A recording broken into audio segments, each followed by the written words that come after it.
Welcome to from Dolly's recipe বুক। আজকে আমি চিংড়ি মাছের একটা রেসিপি করব, খুব চটজলদি। তার জন্যে আমি 150 গ্রাম চিংড়ি মাছ নিয়েছি আর সামান্য একটু নুন আর 1/4 টিস্পুন হলুদ দিয়ে চিংড়ি মাছটা ম্যারিনেট করে নিচ্ছি।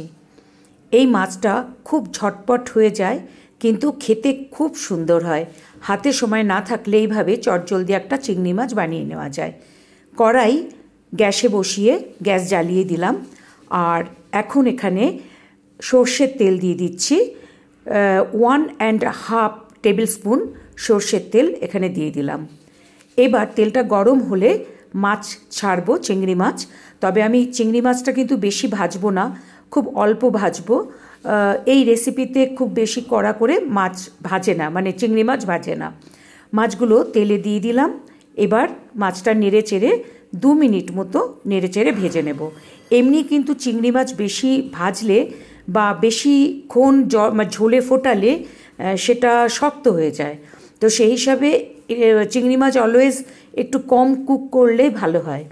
তো হয়ে গেছে, আমি 2 মিনিট মতো নাড়াচাড়া করে মাছ তুলে নিচ্ছি। এটা খুবই অল্প ভাজতে হবে।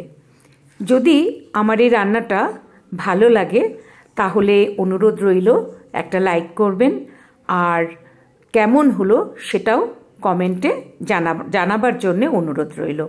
এখন আমি 1/2 টিস্পুন কালো জিরে ফোড়নে দিয়ে দিলাম, আর এখানে 4টে কাঁচা লঙ্কা দিয়ে দিচ্ছি ফোড়নে।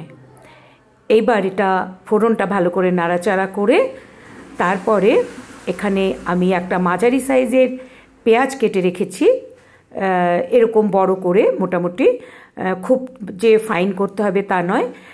সেই পেঁয়াজটা দিয়ে দিলাম তেলে। এবার সব কিছুটা ভেজে নেব। তবে এখানে কিন্তু পেঁয়াজ খুব বেশি ভাজতে হবে না, যে ঝোলে আমরা যেরকম যতক্ষণ পেঁয়াজ গলে একদম স্ম্যাশ মতো না হয়ে যায় ততক্ষণ কষাতে থাকি, এই রেসিপিতে কিন্তু সেটা নয়। পেঁয়াজটা কিন্তু খাওয়ার সময় মোটামুটি দেখা যাবে তার টুকরোগুলো, এরকমভাবেই ভাজতে হবে।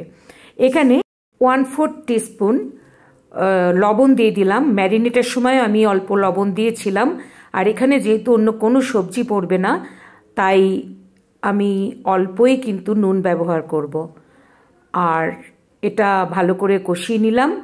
এবার এখানে একটু হলুদ দেব, 1/2 টিস্পুন মতো হলুদ দিয়ে দিচ্ছি। এবার হলুদ দেওয়ার পর আবার ভালো করে নাড়াচাড়া করে একটু কষিয়ে নেব, যাতে কাঁচা হলুদের গন্ধটা চলে যায়। যদি এই রান্না ভালো লাগে তাহলে সাবস্ক্রাইব করে আমার পাশে থাকবেন, আর সাবস্ক্রাইব করলে পরের নোটিফিকেশন পেয়ে যাবেন, পরের রান্নার নোটিফিকেশন পেয়ে যাবেন। এখানে আমি কিছুটা জল দিয়ে দিলাম, এই বাটির 1 বাটি মতো। এটা একটা ছোট বাটি, সেই বাটির 1 বাটি মতো। আর যেহেতু এখানে কোনো সবজি নেই আর মাছ ভাজাই রয়েছে, তাই বেশি জলের এখানে দরকার পড়বে না, কারণ আগেই বলেছি চিংড়ি মাছ বেশিক্ষণ ফোটালে শক্ত হয়ে যাবে। তো এবার ঝোলটা ফুটে ওঠার পর মাছগুলো দিয়ে দিলাম, আর মাছটা কিছুক্ষণ ফুটিয়ে ঝোলটা ফুটে একদম কমে গেলে তারপরে আমি ধনেপাতা দিয়ে এটা নামাবো। ঝোল ফুটে উঠেছে, মোটামুটি ঝোল কমেও গেছে। এবার 1 টিস্পুন সর্ষের তেল কাঁচা দিয়ে দিলাম। এই রান্নাতে এই তেলটা পড়লে কিন্তু ভীষণ সুন্দর গন্ধ হয়, আর টেস্টটাও কিন্তু অনেক বেড়ে যায়। এবার ধনেপাতা কিছুটা আমি জলে ধুয়ে এখানে দিয়ে দিচ্ছি, ধনেপাতা কুচি।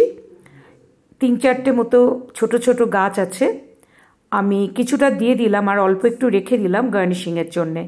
এবার ধনেপাতা দিয়ে ভালো করে নেড়ে চেড়ে মিশিয়ে দিলাম। আমার রান্না হয়ে গেছে। এই রান্নাটা আমি নামিয়ে ফেলেছি। আবার নতুন রান্না নিয়ে আসবো। আপনারা সবাই ভালো থাকবেন। নমস্কার।